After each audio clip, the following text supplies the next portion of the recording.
সফলতার গল্প।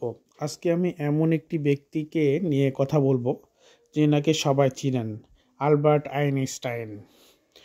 পৃথিবীর ইতিহাসে সবচেয়ে বিখ্যাত ও সফল বিজ্ঞানীদের একজন তিনি এতটাই সফল যে বিজ্ঞানী শব্দটি মাথায় আসলেই বেশিরভাগ মানুষ তার কথা ভাবেন। পৃথিবীর ইতিহাসে অন্যতম সেরা মেধাবী বলা হয় তাকে। কিন্তু 1879 সালে জন্ম নেওয়া এই জার্মান জিনিয়াসকে একটা সময় পর্যন্ত গর্দভ মনে করা হতো।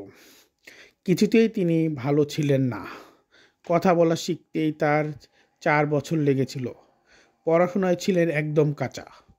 16 বছর বয়সে জুরিখের সুইস ফেডারেশন পাবলিক স্কুলে ভর্তি পরীক্ষায় শোচনীয়ভাবে ফেল করেন। ইউনিভার্সিটিতে পড়ার সময় প্রতিটি বিষয়ে তিনি এতই বাজে রেজাল্ট করেন যে একাধিকবার পড়াশোনা বাদ দেওয়ার চিন্তা করা হয়েছিল।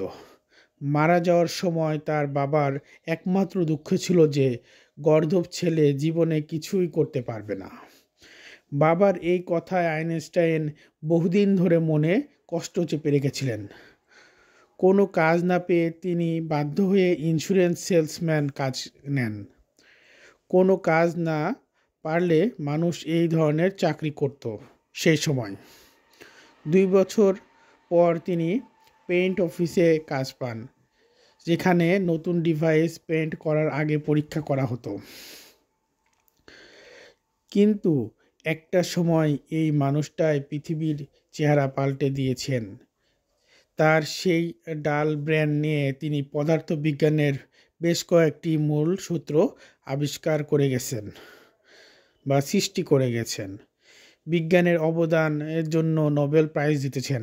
প্রমাণ করেছেন যে চেষ্টা করলে সবাইকে দিয়ে সব কিছু সম্ভব।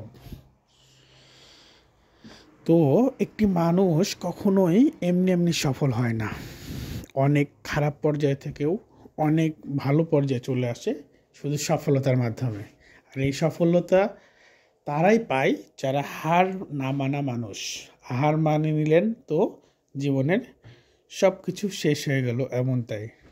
তার জন্য হার না মানে কাজ করে যান, ইনশাল্লাহ সফলতা আসবে। প্রত্যেকটা মানুষ ব্যর্থতার অনেক পথ পাড়ি দিয়েই কিন্তু সফলতার পথটি দেখে বা সফলতার পথে উঠতে পারে। ব্যর্থতা মানুষের জীবনে থাকবেই, কিন্তু ব্যর্থতা আসলেই জীবনের সব কিছু হারিয়ে যাবে এমনটা নয়।